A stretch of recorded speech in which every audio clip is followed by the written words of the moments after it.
All right, today we're going to dive into one of the most brilliant and, let's be honest, one of the most famously confusing plays ever written, Samuel Beckett's Waiting for Godot. You've probably heard the joke, right? It's a play where absolutely nothing happens twice. But our mission today is to crack this thing open and figure out what makes it so unforgettable. And the key to it all, believe it or not, starts with a question, not for the characters, but for you. Seriously, think about it.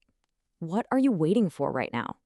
Maybe it's a promotion, a text back from someone, or maybe it's just the weekend. See, we all spend our lives waiting for something. And that feeling, that endless, hopeful, frustrating feeling, that is the beating heart of this play. So, where do we even begin? Well, let's start with the most obvious puzzle. The guy on the marquee, Godot himself. Who or what is he? Turns out the answer might actually be hiding in how you say his name. Now, this might seem like a small detail, but is it Godot or is it Godot? And trust me, this isn't just about accents. How you pronounce the name totally changes how you think about this mysterious figure who, by the way, we never even get to meet.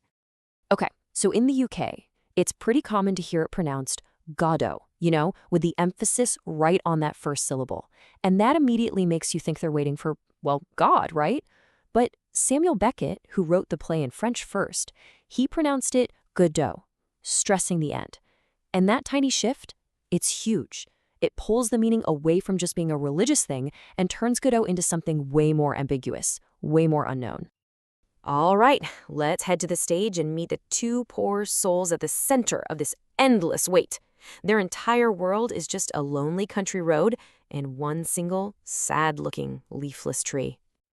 So we meet Vladimir and Estragon. They're like an old married couple, kind of shabby, and they're there for one single purpose, to wait for Godot.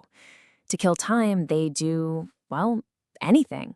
They have these rambling, nonsensical chats about carrots and the Bible and even suicide.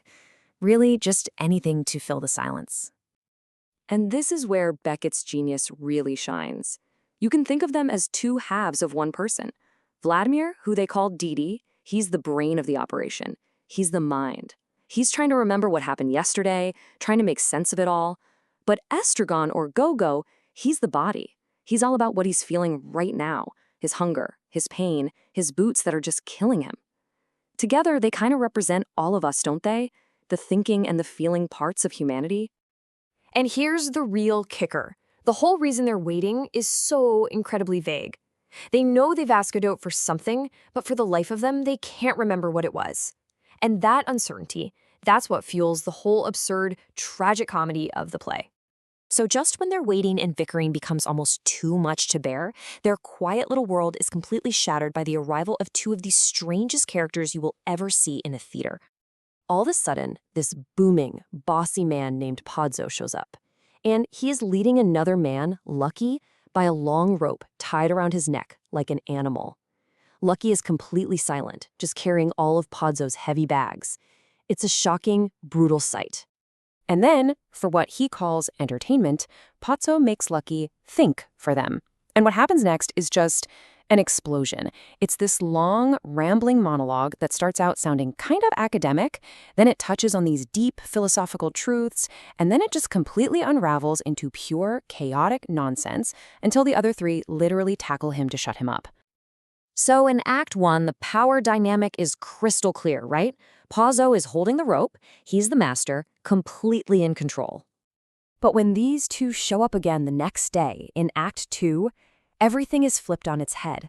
Pozzo has gone blind, and now the rope that he used to dominate Lucky with, it's become his lifeline. He is now totally dependent on the very slave he tormented. And at the end of each day, right when it seems like all hope is lost, a little boy shows up with a message from Godot. And it's always the same thing. He won't be here tonight, but he'll be here for sure tomorrow. And just like that, the whole agonizing cycle of waiting starts all over again. Okay, so let's play detective for a minute. In a play this bare, this stripped down, you just know that every single object on that stage is loaded with meaning. First up, the tree. It's the only living thing we see in this empty landscape. In Act 1, it's totally bare. But in Act 2, it has a few leaves. So is that a sign of hope? A new beginning? Or is it just another way the play messes with our sense of time, making us wonder if a day has passed or a year or maybe nothing at all? And what about Lucky's bags? He never, ever puts them down.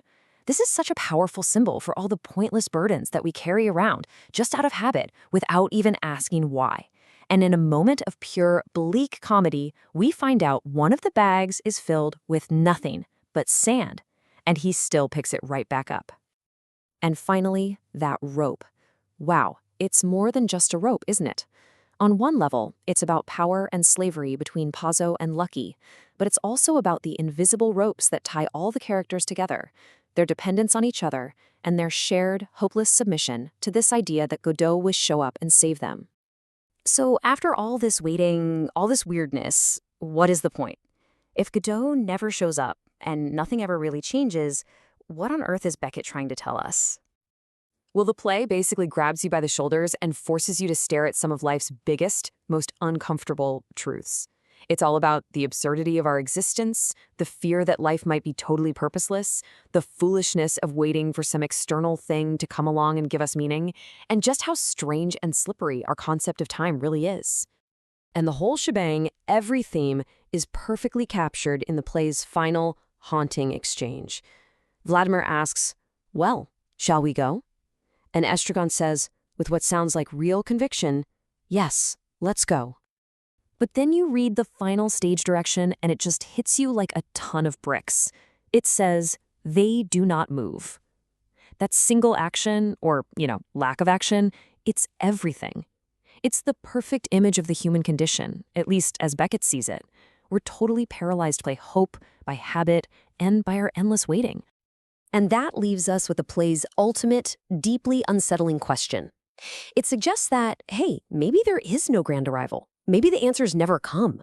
So if meaning is something that never actually gets here, is the waiting, the simple act of getting through one more day with a friend by your side, is that all there is? And is that enough?